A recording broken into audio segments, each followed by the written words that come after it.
Hi, this is Tutor Nick P, and this is lesson 164. Today the lesson is common Italian words used in everyday English.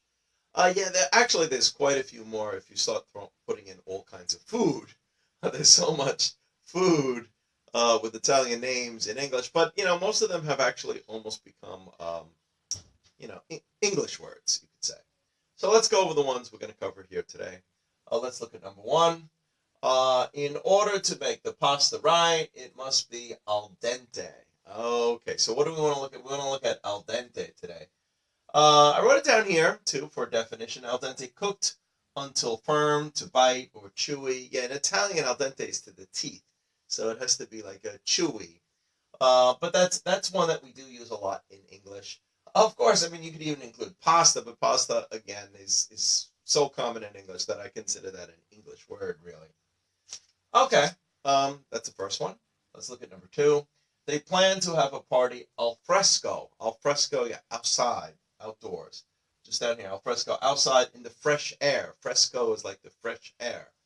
So, yeah, maybe even if you're in a restaurant, maybe they have some seating outside. You say, let's sit at the tables outside. Oh, al fresco, something like that. Let's look at number three. Look at how they look into each other's eyes. Now that's amore.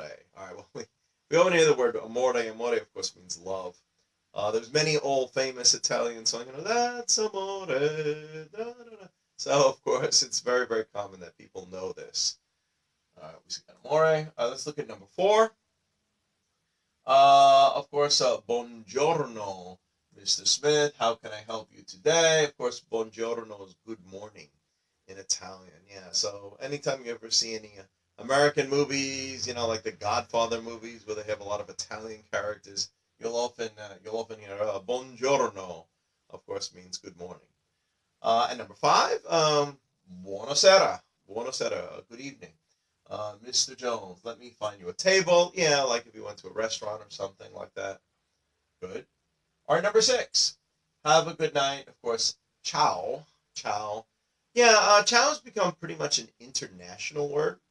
Of course, it means goodbye. Most Americans know it as goodbye. In Italian, though, it could actually mean hello or goodbye. I had Italian relatives before, and I remember a lot of times they'll meet you and say, hey, ciao, just upon a greeting, too. But internationally, and most of the Americans know it as goodbye. Another thing to note in Italian, the reason we pronounce it as ciao is because C before an I or an E in Italian is pronounced like a CH. So this also is the same rule here when we get up to cappuccino. That's why cappuccino is pronounced with a CH sound in it. All right, let's look at number seven. Grazie for all you have done for us. Of course, grazie in Italian is thank you. Thank you. Okay, number eight. Mamma mia.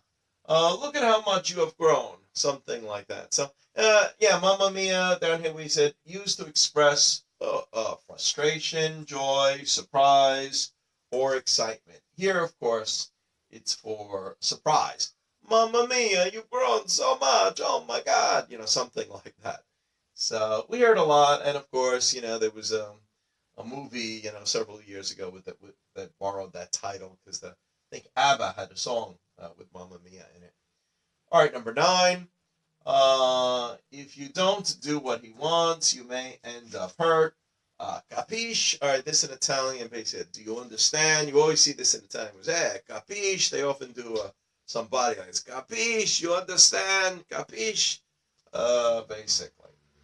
All right, good. And, of course, number 10. Well, we did choose one drink. I feel like a cappuccino. Yeah, this has become so common, of course. Let's go to the coffee shop. Okay. All right. I hope it was informative. I hope you enjoyed it. Thank you for your time. Bye-bye.